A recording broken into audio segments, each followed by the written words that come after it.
Oh, speak, bitch. Come on now. We coming for you, Nick!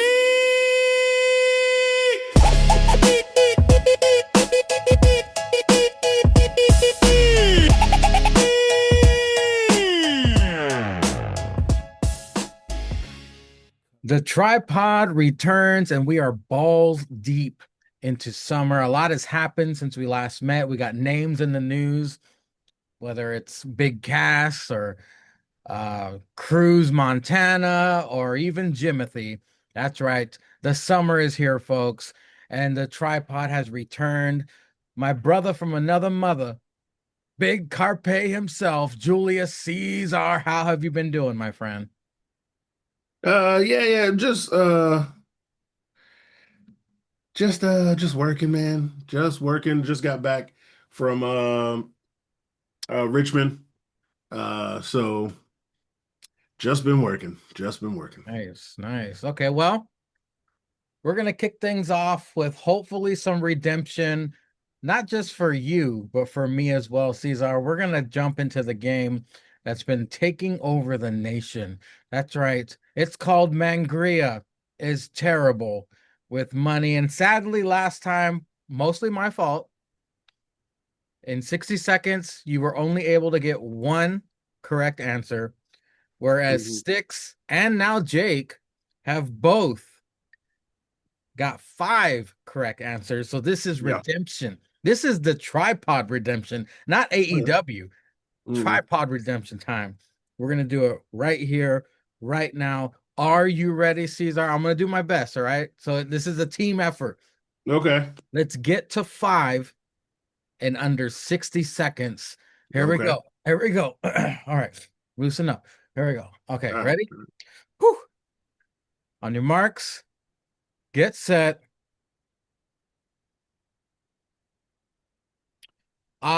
Chris Zank hates this man with a passion.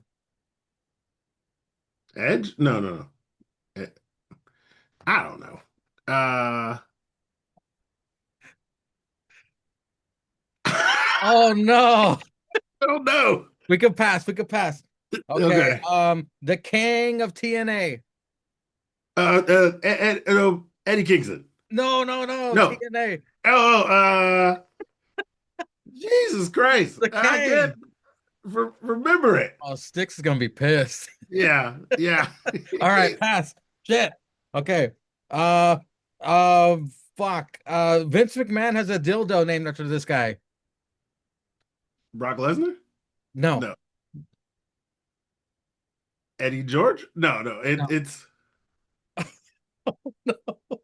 Oh no. And time. whatever. Okay, so first Hmm. was Jeff Hardy. Jeff Hardy. Second was Frankie Kazarian, Ian. Yeah, yeah, yeah. and then Booby Lashley. Booby That was Lashley. probably a shitty clue about the I dildo don't know. thing. I don't know. I couldn't think of Bobby Lashley. All right. All right, that's all right. You know what? All right. At least we entertained the sheriff for that brief Hmm. period of time. It is now time, Sticks, for you to ask a black man. All right. Caesar, Mm. has there ever been a time where you felt that you were not black enough? At every brewery. I mean, at every brewery. Don't die. Um, Don't die. Don't die on us, Caesar. yeah, yeah, yeah. Yeah, yeah, yeah. At every brewery, there's a few white folk. Um, so yeah, at every brewery that you make eye contact with that one folks, and then you make eye contact with that one folk, and that's it. Wow. Okay. I will now ask Okay. a black man, Hmm. Caesar, as a black man, member of Hmm. the coalition, Yeah. if you could cash in your honey in the bank Okay. smash session with any celebrity wherever they are and whatever they're doing, Mm. who would you cash in on? Mm. Honey in the bank. No, that's all.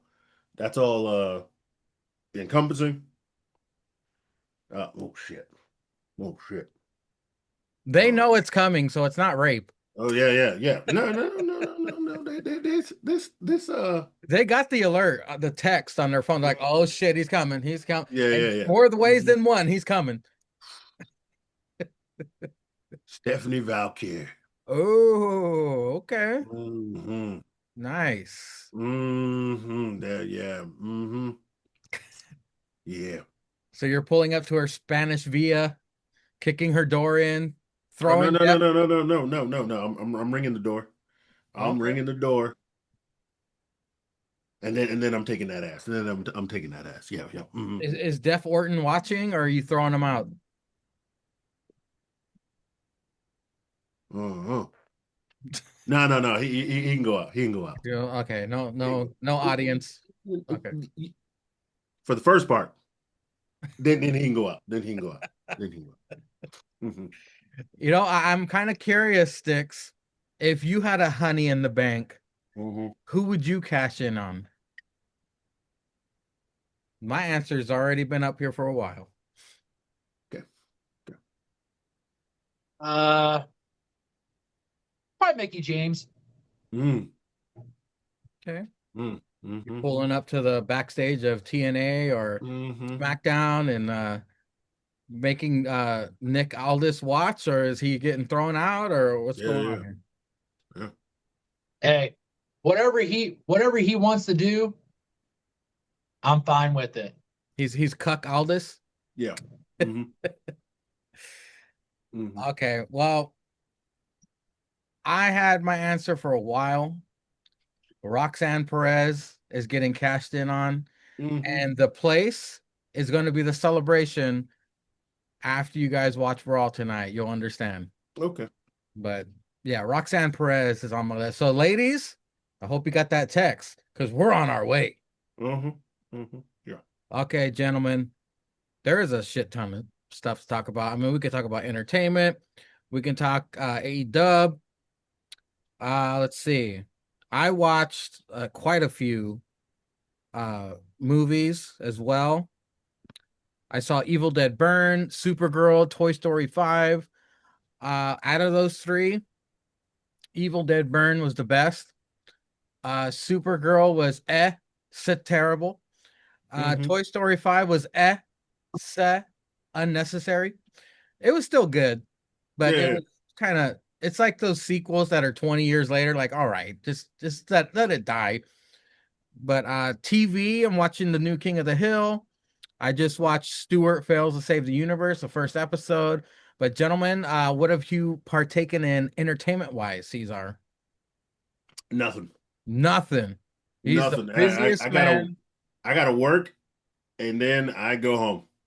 And Oh, then I got nothing. I'm trying to see the Odyssey. oh. Um I'm trying to see Supergirl. I'm trying to see Spider-Man. Mhm. Um I got nothing. Spider-Man, I'm looking forward to. That's going to be a Yeah. good one. Yeah. Sticks, have you partake in any entertainment?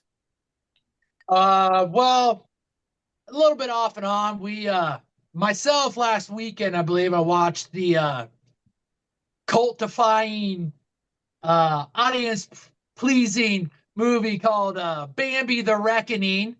That was a great film in cinematic history.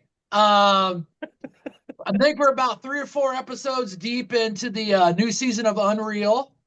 Okay. Oh, yeah. Um, I finished my latest season, which I'm uber late on, with Drive to Survive, the Netflix doc for F1. Yeah. Finished that last week. That was another good one. Me and the wifey have been catching. This is super white, but episodes of Eye of the Storm that's been on Discovery. We're big into watching. One's talking about like uh what happens with like stuff that's happened with like past storms and stuff like that. We caught the new episode of that. Mm-hmm. I see Obsession finally made it to the Peacock. The old lady watched it. She wasn't impressed with it, so I'm gonna What? probably watch it. She thought the girlfriend in it was super annoying. So, but That kind of at the some point. point, I can't stand screaming. she couldn't stand the girls screaming all the time. Oh, So, Okay.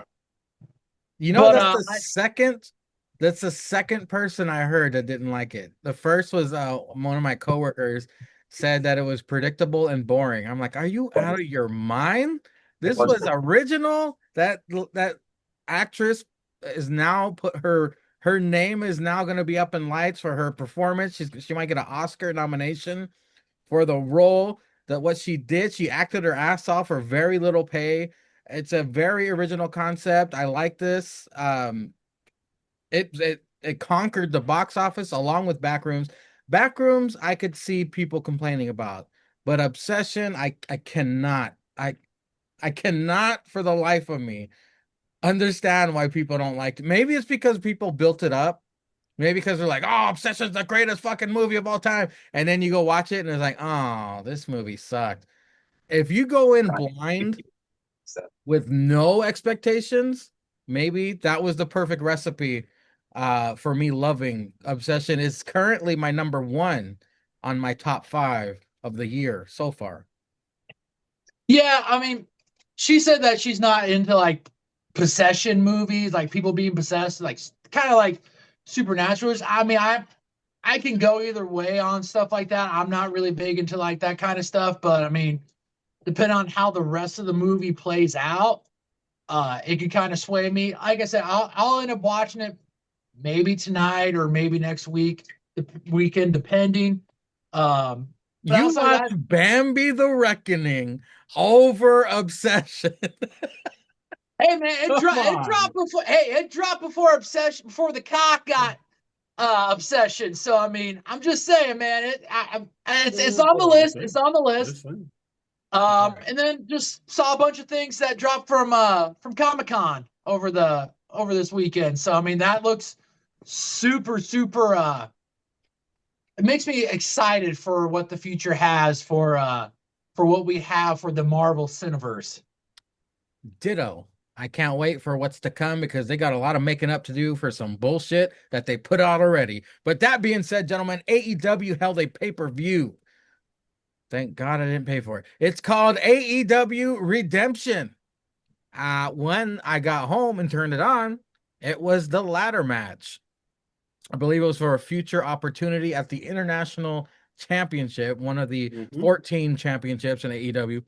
It was Commander versus El Clone versus Beast Mordos versus Jungle Jack versus Nick Wayne versus Speedball. It's flippy, dippy bullshit on brand here. And I'm frozen. Let it go. Okay, there we go. I'm not about to call every spot here. There's only so much you can do that hasn't been done in a multi-man ladder match before. Plus, it's AEW, so any big spot doesn't mean dick because they get right back up anyway. A bunch of no-selling Jones tonight. I do like how Commander sprinted across the full top rope to fly onto Nick Wayne on the outside through the table. I like how the refs hold the ladders down for the guys. It kind of takes away the legitimacy out of it, but I get it. Jungle Jack hits a destroyer to Nick off the top ladder onto the ladder bridge. I think Jack fucked his leg up, but Speedball does win, and the crowd goes wild. Cesar, what did you think of this ladder match? There's some flippy, dippy shit. Nick Wayne hit a paragram shift. I don't know. Yeah, it's all good. The Speedball got the contract, and that's all that matters. Yo, there's so much. There's so much that the Speedball with the flippy, and then there's so much. I don't know. Yeah, to call every spot, this podcast would be 5 hours long. Mhm. I mean, but in the end, Speedball gets the dub in his home country, whatever, whoop-de-doo. Yeah. He's gonna lose to fucking Fletcher pretty soon. Yep. But Sticks, what did you think of this was the first match, the ladder match on Redemption? Mm-hmm. I thought it kind of started off a little slow for like a multi-man ladder match, but then when the action picked up, it picked up. I thought Commander shined even though he didn't win the contract. It's always kind of nice to be able to see talent that you don't get to see on your TV regularly kind of show up and show out on a pay-per-view. I thought him and like Nick Wayne, even though they didn't win, looked really great.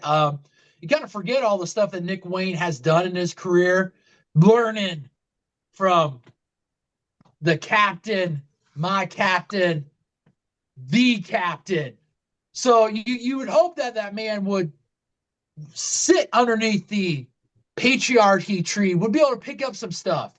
And he has. I mean, he's killing it in Ring of Honor, which nobody, let alone none of us, watch. But he not only did that, but he killed it over in New Japan. Like for like the 2 years that he's done the Super Juniors, that man has left a lasting mark. So it's nice to see that that man could go over to the New Japan and show what American talent can do.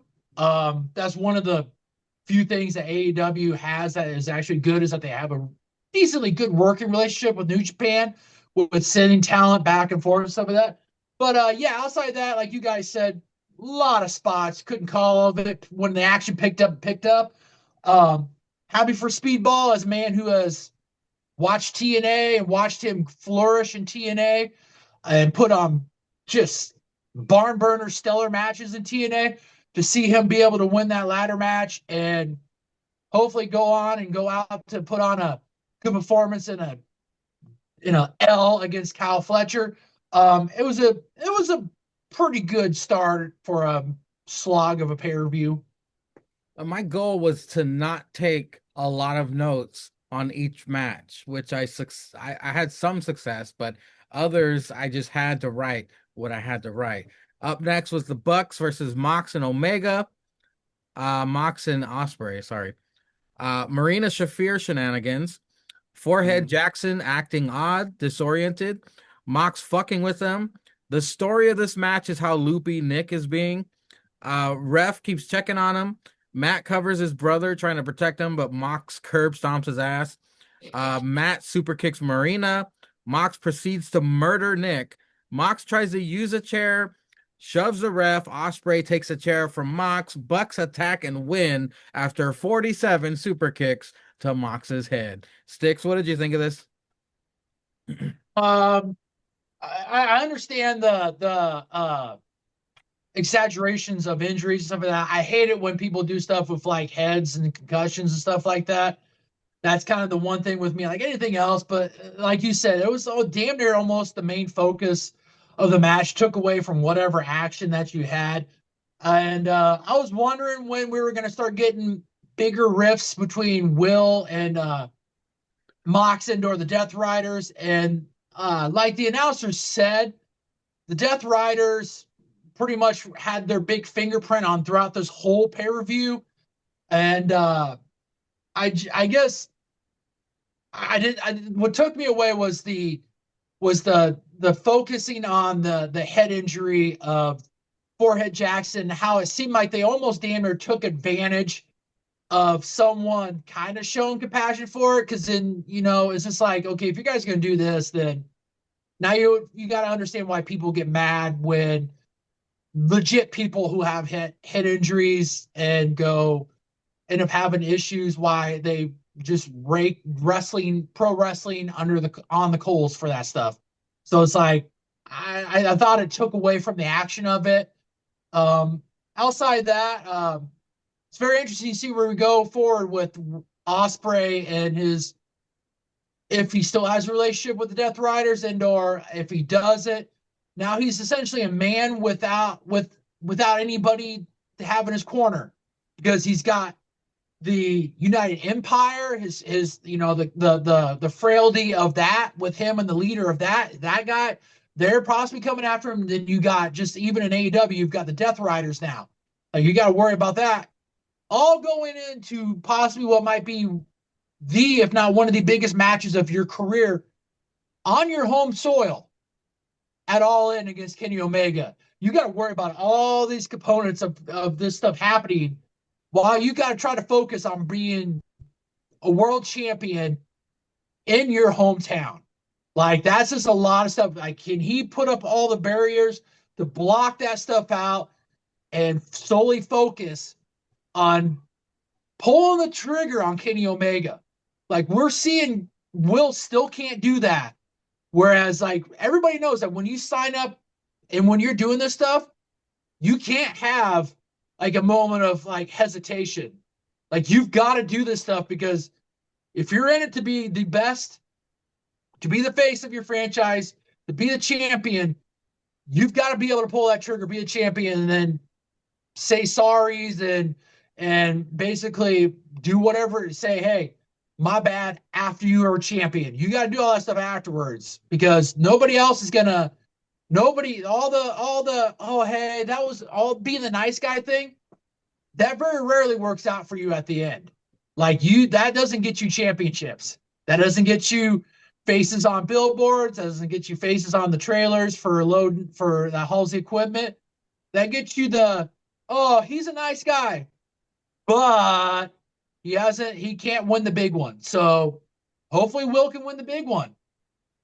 Yeah, what you were talking about wrestlers feigning injuries and how it insults the people who actually get injuries. I think that's the origin of why Cesar hates Bryan Danielson, because every Bryan Danielson match he would feign like he got shot, like his neck was fucked, and we would have sympathy for him and the crowd would go for it. But Cesar, that happened yet again in this tag match. Did you care about Bucks versus Mox and Osprey? And I cared, I cared, but I get it. Now the fact that Machina Chauffeur got super kicked. The best Hey, part, that's neither here nor there. best That's part of the neither. whole match. Yeah, that's neither here. Nick being having issues with Osprey, and then his brother using for. I mean, that's about yeah. He he took the advantage of the Osprey, and that's about it. I mean, I don't know. I I don't think know. the point of this match was just a foreshadow of what was going to happen later on Hmm. during the night. I think that's what this was. But Hmm. they're attempting to tell a story. Yeah, So yeah. I guess way to Well, go, here's my Tony Khan. here's my thing. We saw uber aggressive Will Osprey on Wednesday, like just fucking like elbow the shit out of this nobody guy on Dynamite, and showed that no reckless, no mercy. And then Hmm. we go to a Sunday where this guy's just like, I don't know. It's like, how can you flip a switch on a nobody to a to like, I mean, I know they played into the whole thing of like, they even showed back then like he caught like Will and Swerve cost them the EVPs. Like, they showed Yeah, the whole thing yeah. of like when they beat them, they lost their EVP stat. Hmm.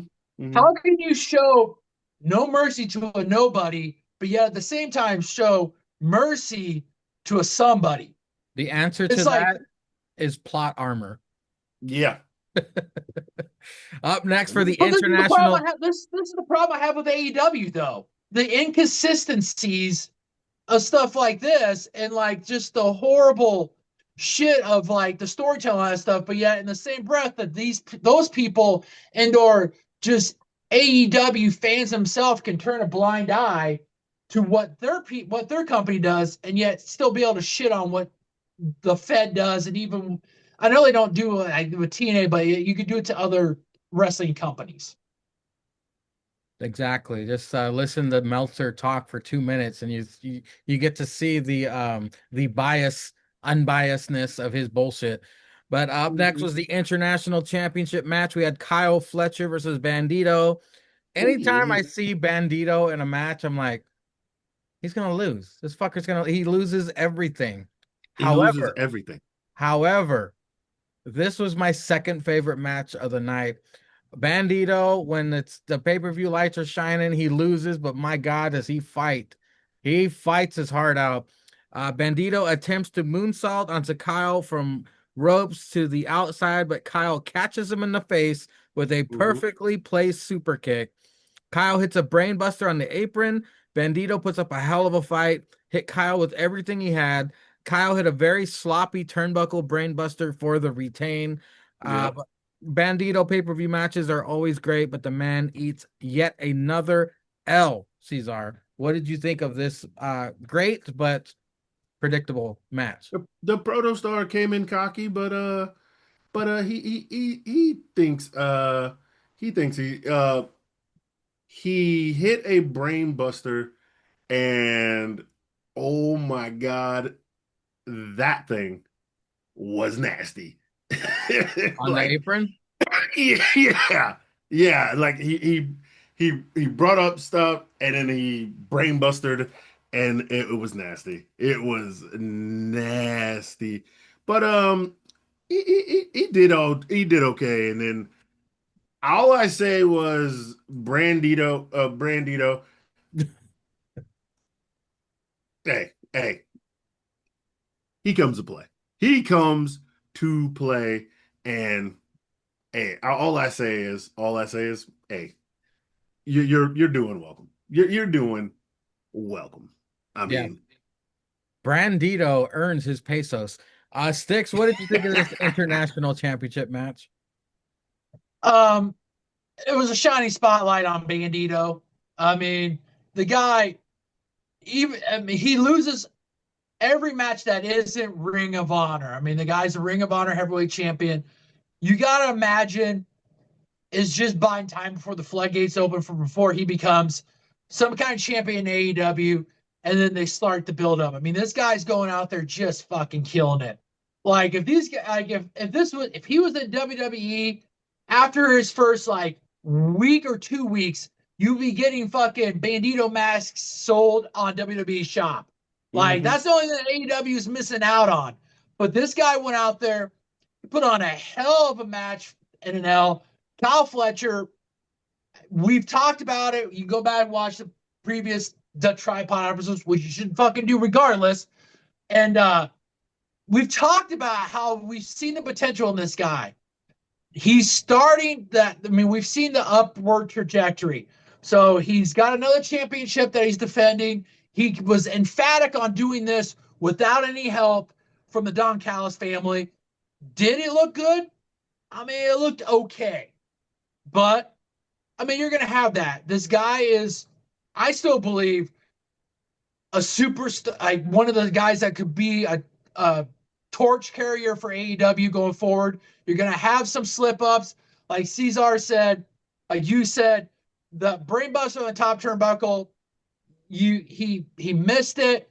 But with that such small of a target to hit, you're gonna get that. But the brainbuster he hit on the apron was just one of those. It's like, God damn. But it was a good match. I mean, you see the potential in both guys. Bandito outshined him, which Bandito's going to do in L's anyway. He's probably going to outshine the winner regardless, because this guy has zero fucks. This dude's from Mexico. He's out here. I'm out here fucking getting my pesos so that way I get my goddamn crunch wrap supreme so that way I can make it the next week. That's what this guy's doing, and he shows it. So I hope AEW knows what they have with this guy, and I hope Tony Khan isn't dumb enough not to put an AEW championship on this guy, because it would be a crime that you showcase him enough on AEW television and he never, ever gets an AEW championship. If he does go with the Crunch Wrap Supreme, let's hope he gets it without lettuce. Up next is a double chain match, the Bang Bang Gang versus the Dogs. Clark Connors chained the Juice. Finley chained to Jay White. This was silly. Finley almost killed Jay White with the Dominator gone wrong. Yo, Death Riders interfere. The Bang Bang Gang interfere. interferes. Finley hits Juice with the Shillelagh for the win, and time has officially been killed. Been killed. I wasn't a fan of this, Sticks. I was rolling my eyes the whole time. What did you think? I know this is your boy, but meh. I tell you what, I really hope that Brinks truck that backed up the Jay White's door is really worth it, because if this man was still in New Japan, he right now he would be the face of that company, because they ain't got nobody. The guy that's their champion, that Callan Newman or whatever, man, he doesn't hold Jay White's jockstrap. This, ever since that he's come over to America and signed with AEW, the best thing that's happened to him was being a part of an Ring of Honor Trios champion. That's been it. This guy showed up and showed out in New Japan, and he came back. I watched the Dynamite before before this, where I think it was against Clark Connors, I think. He looked great. Like that submission that he had. Do a little bit more work on that, Jay, but I understand that, first time debuting it. But we knew how sloppy this was, because when you have two guys chained up and you got a tag match going, chains are going to intersect, you got all this stuff, and it showed from about 3/4 of the way through, all the way through. And Jay, it doesn't do justice for how good of a wrestler Jay White is. Like, he has one good match on television, and then he gets shit on for about the next 2 to 3 weeks. And I'm just like, how are you going to build up? Like, the guys talked about with Jay White, how dominant he was over in New Japan, how much of a contender, of a threat he is. That's all fine and well, but the proof on the record books, on your television tapes, on your pay-per-view tapes, is that you don't see it that much. And as a fan, I know how good of a wrestler he can be. And it's just like what I told you guys in the beginning when we found out he signed. This isn't going to be great, but I hope the paycheck is worth it. And I still have that same opinion today. I think Bailey's going to cash in on that pretty soon. Cesar, what did you think of the double chain tag team match? Who let the dogs out? Ooh. That's the most entertaining part. Juice, that's the most juice. Yeah. It was smart to use the double chain match. So nobody got the shit. I don't know. DQ. Yeah, and then Jay White took a nasty bump. Yeah, they got. I mean, that was one of those that you're like, fuck, is his vertebrae all still aligned? And then Finley hit the head on the slam, and so that's that much it's over. It's over. So I don't know. I just hope Jay was able to afford a golden switchblade out of all this, because he's not getting anything else out of this. Up next was I shouldn't have even taken notes. TBS championship match, Shida versus Maya World. Maya upsets Shida to win the TBS title in a very unnecessary long match. The Pyro narrowly misses the security putties running down the ramp. I didn't give a fuck about this. I know Maya World's got a lot of potential, but again, anything Shida's in, I'm going to go to the bathroom. I'm going to clean the litter box. I'm going to do whatever else I got to do. Cesar, what'd you think of this shit? I didn't watch it. I didn't watch I it. don't blame you, my friend. Sticks. There's two things that you need to come out of this. One, Shida has the two shortest championship runs in the AEW women's existence. one as AEW Women's Champion, and now as TBS Champion. Um, I mean, I know what they get with Maya World. The ironic thing is, and I saw this on the internet, her and another girl took the spot of like Tegan Knox and whoever her tag team partner was, Oh like yeah. at AEW, because the Yeah. whole thing. And now Yeah. look at where half of that tag team is, Maya World. Like they have taken that. Like it shows you that when you show up, even if you're going to take, I forget who they faced, but I mean, it was basically a squash match. But it shows you that if you show up, put in that work, take that squash match, you could, if you're part of a tag team and or if you're just a singles wrestler, it shows you that if you keep showing up for a company and if you have potential and they see it, that they can start rising you. Like they did it. She had her until this big match against Mercedes Monet, looked decent in that match. But Mhm. now, she showed up and got a championship in this. Now, I would have put her with a more experienced wrestler. Like Sheeta's not someone that could be a ring general for a match in a match. And it showed. Like there was a lot of slop in this match.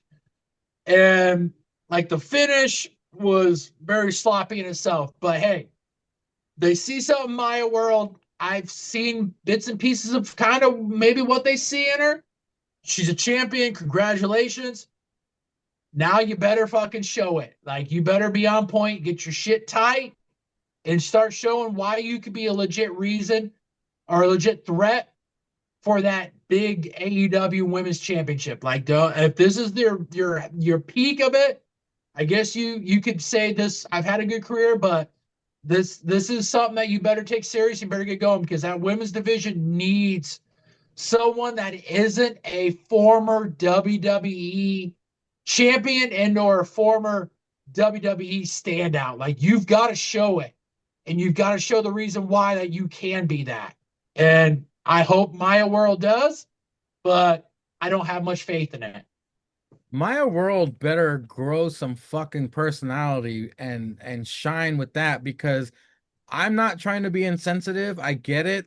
But every time she's on TV, the commentators go, well, she lost her brother. Her brother just died. Her brother's dead. Brothers, yeah. It's kind of like a sympathy thing in every single match. They keep bringing it up.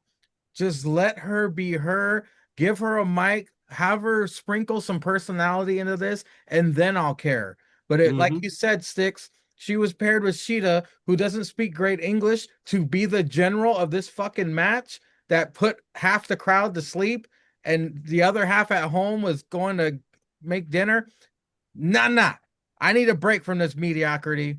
All right, and now it's time to play the tripod favorite erase, push, peak. This time with some hunkies from AEW. That's right. We're going to start with Caesar. Will you erase, push, peak at Zack Saber Cracker, Hmm. Kenny Omega, Will Osprey? What say you? Erase, push, peak. Oh, okay. Push Zack Saber Cracker. Okay. Fire Kenny Omega and what is it? Push You're gonna no. peek at Billy Beer Cheese's balls? Yeah. Poor Kenny.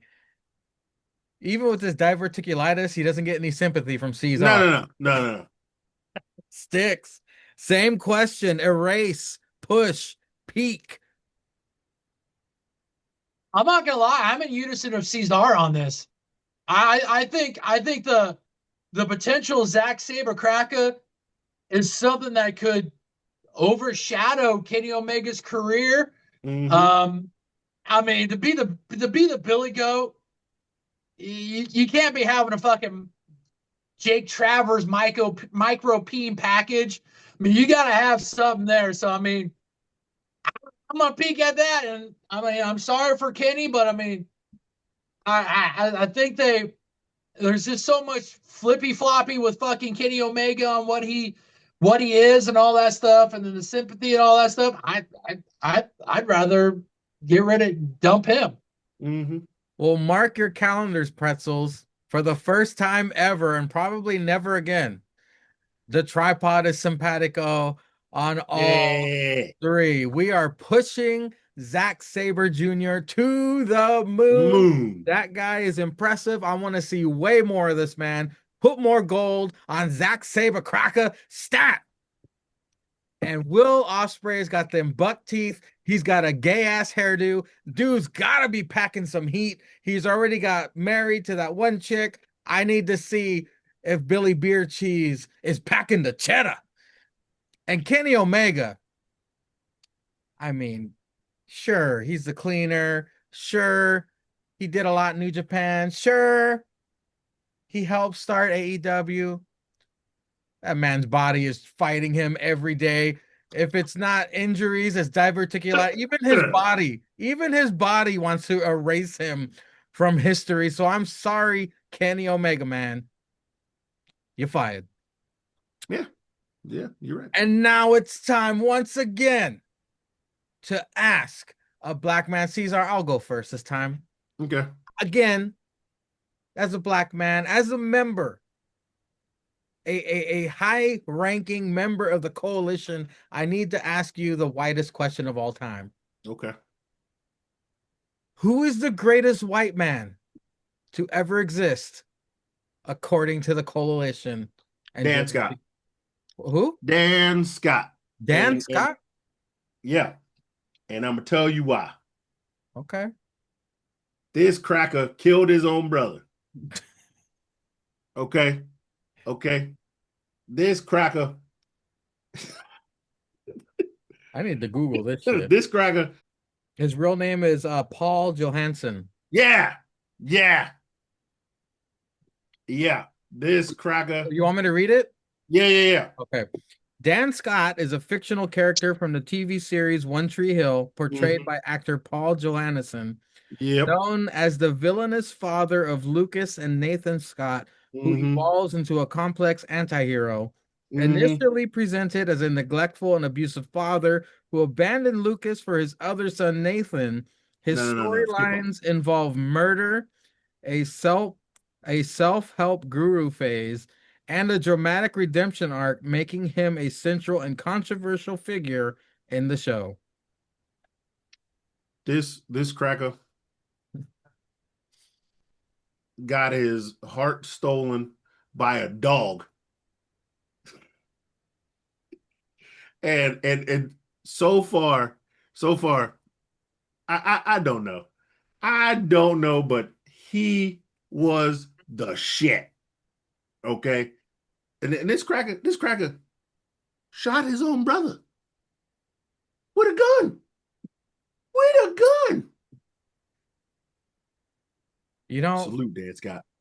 You could have given me a million years. I never would have guessed Caesar would have said that. Yeah. I never would have thought that Caesar would have said somebody off of a TV show called One Tree Hill. Yeah. Dan Scott. Hey, you learn something new every day on the tripod. You know something new. Sticks, go for it, Sticks. Your turn. All right, Caesar. Is there a singular, or I would assume just a singular white person, dead or alive, that you could turn into a black man or woman? Who and why?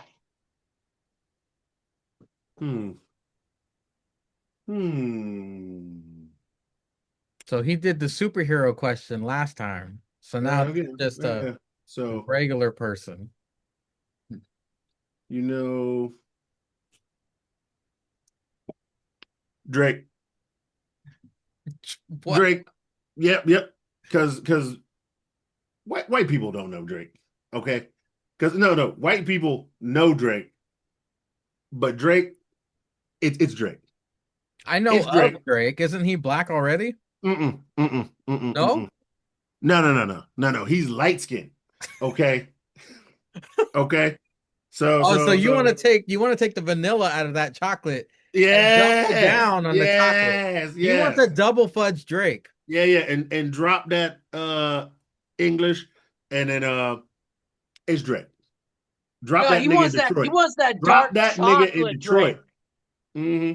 He wants that dark chocolate Drake. He wants the dark chocolate. He doesn't want the fucking mocha mix. He doesn't want the. He doesn't want any light pigmentation of Drake. He wants him straight fucking midnight Drake. See, Yeah. Yeah, drop that Caesar, nigga in Detroit.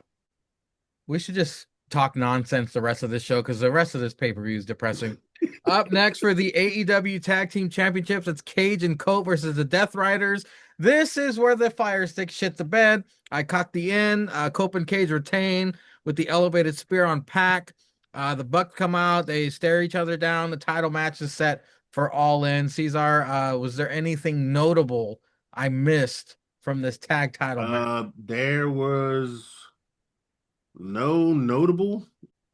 Sticks? Any filling of the blanks you can do?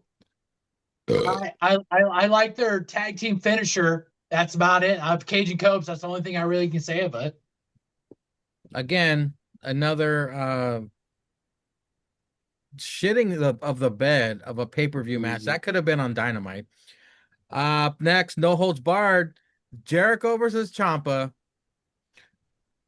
My third favorite match on the card. I couldn't believe it. Because going into this, I was like, this is gonna be retarded. We're getting Jericho with makeup. Here we go. It's his caved in chest, man titties, gonna go out there and bleed all over the place. Mhm. I didn't expect to take much notes, but here we go. Barbed wire bat, bag of sand, fire Mhm. extinguisher, Yep. Champa with the cheap heat hockey jersey, attacking a stuffed animal mascot, even Yep. pins it, which was the best part of the fucking match. Yep. At first. The Mhm. hockey pucks covered in tacks brought in. Jericho uses sandpaper on Ciampa's forehead. I've never seen that before.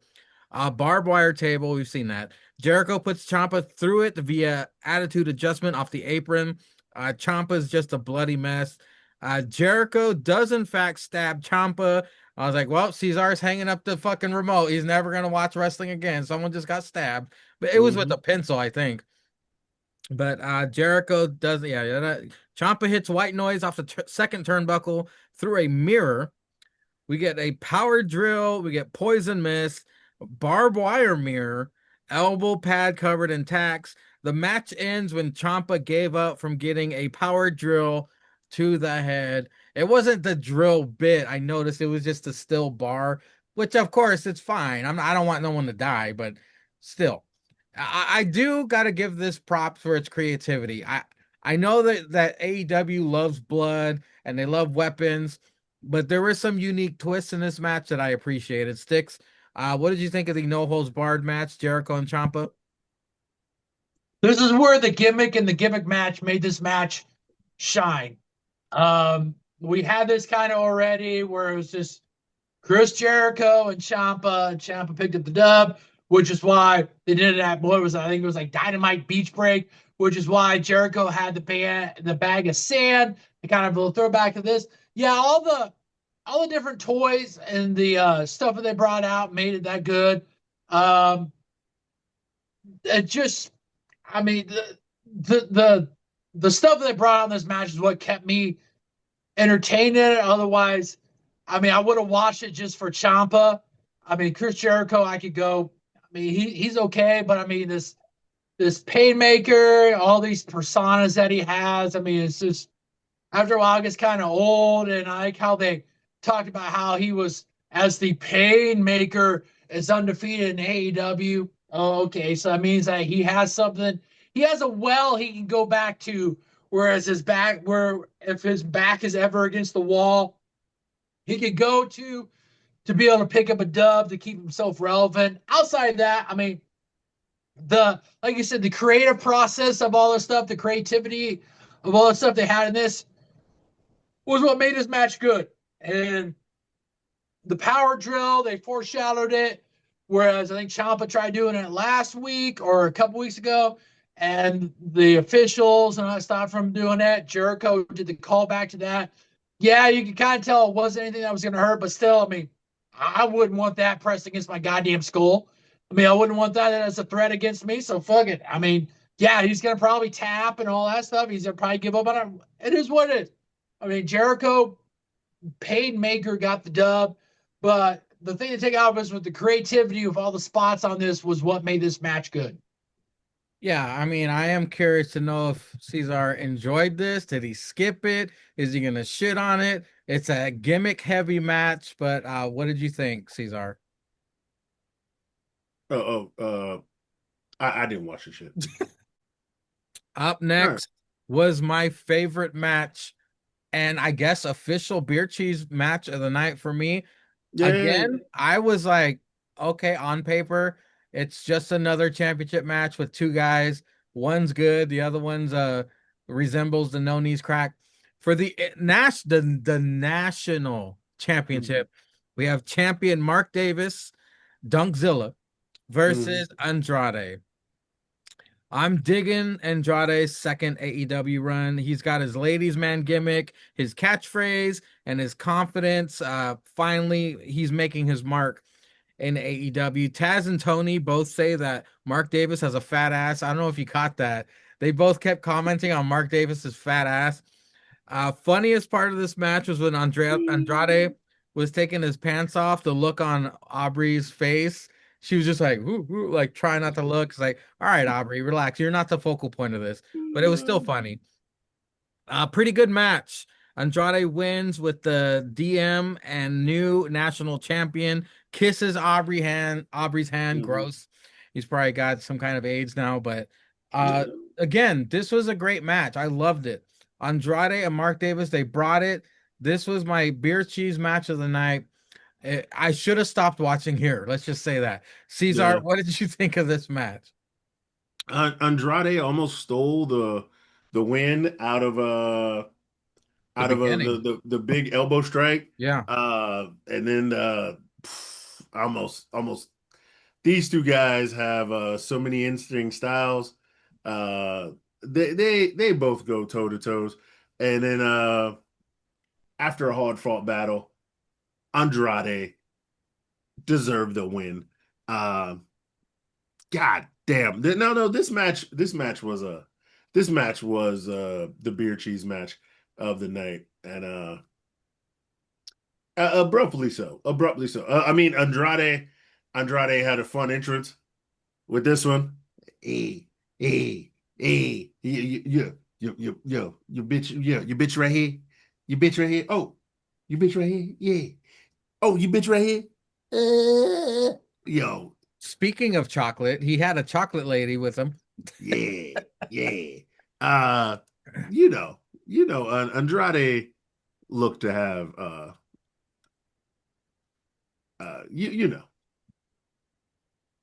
but it's good stuff.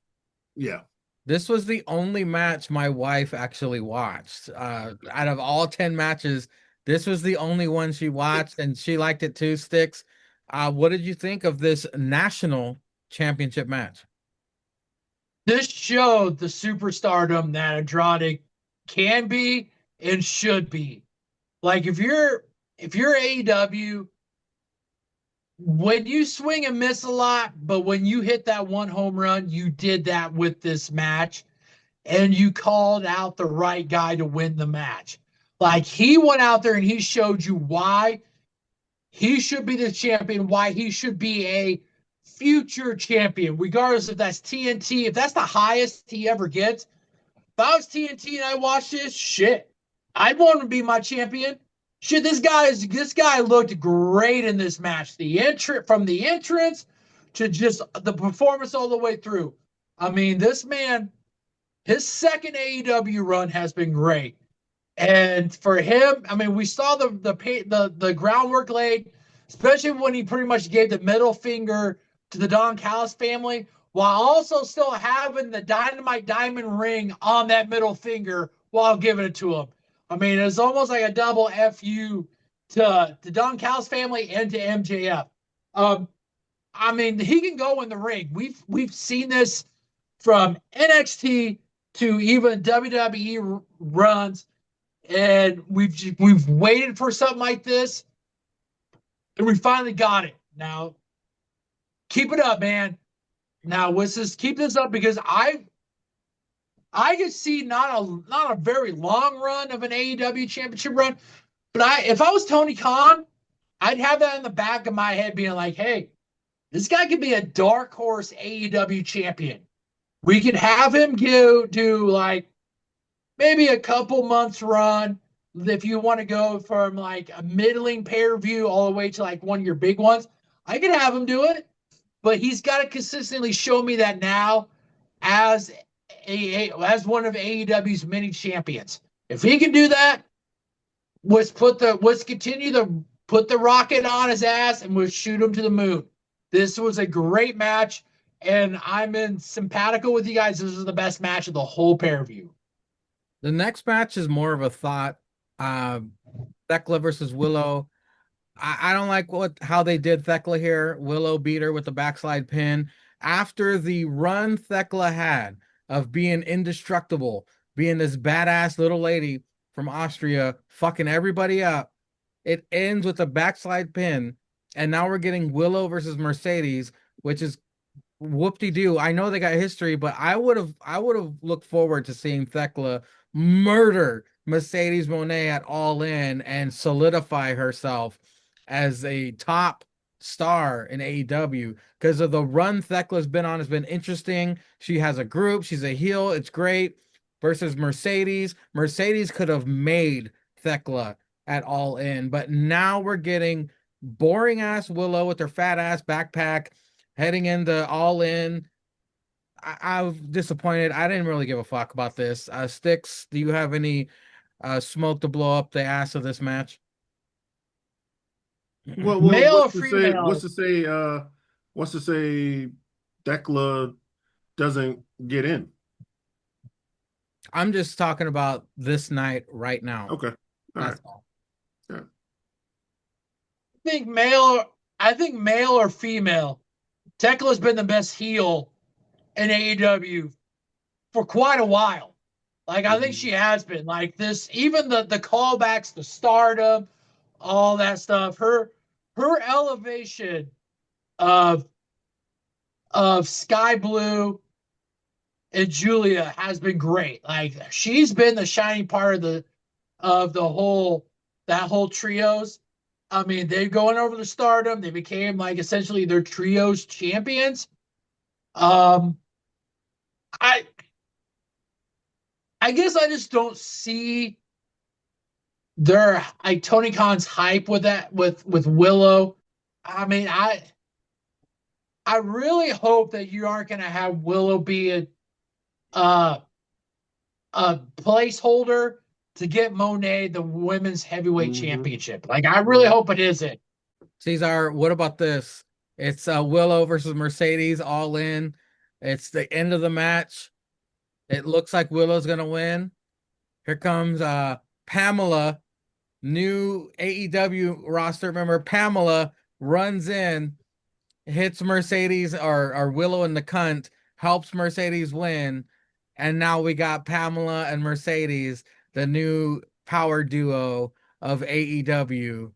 I keep foreshadowing Bailey going to AEW, but I don't know. I'm trying to make sense of why it's Willow and Mercedes. I mean, I don't know. I mean,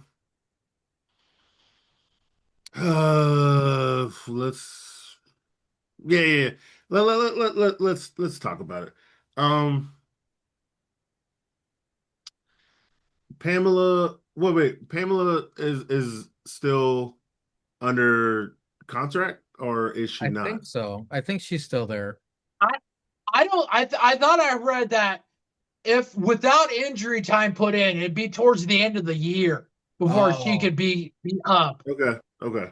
So regardless, I don't know.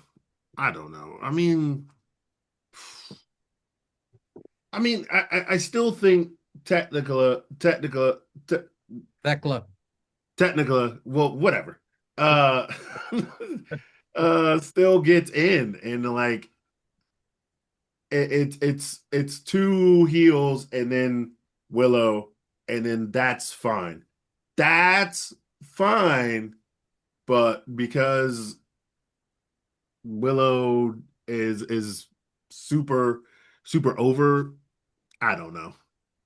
Hmm. For the main event, I took way too many notes. Let me just spout Hmm. them off. Yep. AEW champion Kenny Omega versus TNT champion Kevin Knight. I'm also a fan of Kevin Knight. This is just the beginning for him. I understand what they're trying to do here and making a new star in Knight, but man, the zero pop for a main event challenge has gotta hurt. There was no fucking reaction at all for poor Kevin Knight. But again, props to AEW for trying to make this kid. Kevin Knight is an incredible in-ring performer. He has the confidence. Hopefully, this time next year, he is an established main event star. This is just the beginning. That avalanche sunset flip bomb off the top rope was insane. Why was the ref trying to help Kenny out of the tree of woe? Knight with a great counter to the one winged angel. However, Omega does put him away after another attempt to retain. And then the longest. Oh, I'm frozen. I'm frozen. You can see my missing tooth. And Hmm. then the longest post match aftermath ever. They dragged this fucking shit out. I was like, is something gonna happen or is something not gonna happen? Again, it's a rift between fucking Osprey and Mox. Who cares? They got the bag out. I don't give a. They should have just cut the broadcast off. I felt bad for the people in the audience. Like, this is taking way too long. You're wasting my time. But Caesar, what did you think of this bullshit? I mean, besides Kevin Knight being cool, this was pointless. I didn't watch the You didn't miss much. yeah, yeah. You I didn't didn't miss much. watch the after show. I didn't watch much. But the Jet had one of the even though the Jet had one of the power bomb, the V trigger, and no power bomb, the super kick, and then the V trigger. Oh my god, that was yeah, that was Kenny Omega. Okay, and then like that bullshit back and forth, back and forth, back and forth, back and forth. Come on, man. Come on, come on, come on. Yeah. Um. So that's what it was. That's what it was. But I didn't watch the after show. So God, it took forever. It seemed like that was longer than the match. It's like it was such bullshit. I'm just glad this was free 99 and the only match worth watching was fucking Mark Davis and Andrade, in my opinion. Sticks, close us out. What did you think of this main event? The only thing I say is that this was a shiny moment to show you what you have in Kevin Knight. Like this guy, this was a star making performance. This guy showed the reversals he had for things that Kenny Omega had. The offense that he had was great. This was something that, and I'm sure that Tony Khan is into this. This is something that you can see 6 months down the road when this guy becomes potentially your AEW champion. This could be something that you can say, this laid the groundwork that we could have this guy go against anybody, and he will not only hold his own, but he might damn well outshine the champion. Post-match shit, I mean, fucking A. Kenny Omega comes out and says, I'm going to do things the right way. And so you had Will Ospreay essentially fight off a pack of people to make it so that your ass makes it to all in 100% and basically burn every bridge that he had with people that could probably help him win it.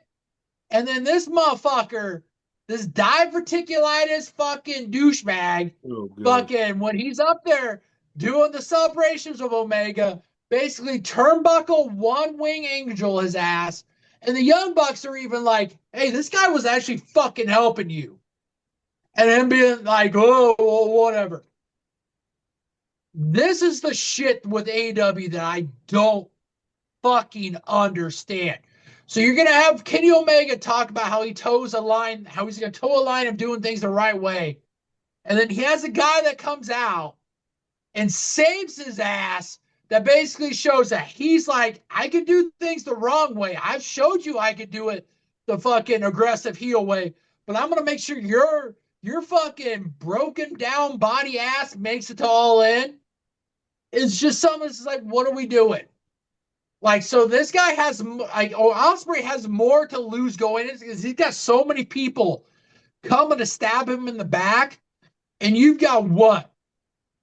Nobody to basically have to worry about because you've got your boys, the Young Bucks, the Elite. I mean, I'm sure what we'll find out in the build-up. Maybe Hangman still with the Elite. Fuck, I don't know, but it's just I didn't like it. Like, I would have liked to seen Ospreay still toe that line of being either good or bad, to be like, hey, I'm gonna pull the trigger if I need to do this. Whereas Kenny Omega just basically stabs this guy in the back. Even on the Dynamite before this, like, he basically was the peacemaker to all this stuff when they had that trios match at the end. This guy towed a line to make sure your ass can make it to Sunday. Indoor is now going to make it so that your ass makes it to fucking Wembley, to make it so that he can probably end up fucking losing to you in a fucking hard fought match. It's like, what? Come on, Tony Khan.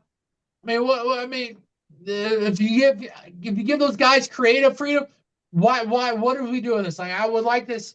Hear the Dave Meltzer thoughts of this after this pay-per-view, a week down the road, even after fucking All In. I want to hear this because I'm still going to probably disagree with why they thought to do this shit. I think Omega's just butthurt that we erased him from history. Mm-hmm. By the way, I like how it freezes only when I'm talking, not when I'm sitting and listening. Anyway, thank you, peoples, for watching. Thank you, Sheriff, for watching. I know you stay tuned. And speaking of the Sheriff, the Still Real After Party returns this week for their SummerSlam predictions. Mm-hmm. And then, of course, the Chop Shop show the following week. Of course, catch the Still Real After Party, Spotify, Apple, whatever fuck you listen it to. Check it out. That's why this show exists. Show some support to the Still Real After Party. Jake and Zanka. Speaking of Jake, he was on the latest After Party Hangover, which is also on this channel you're watching now. Check that shit out. It's a funny watch. APPW has returned. I finally got off my lazy ass and started creating, and the best is yet to come.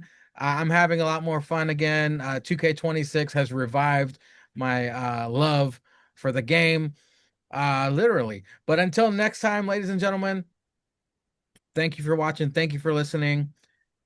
And this time, I'm frozen again. Before we leave, it had to say fuck you one more time. Thanks a lot. Thanks a lot, internet. But like I was saying, this time I'm going to give my big ups to my baby girl, Bones. Rest in peace, baby.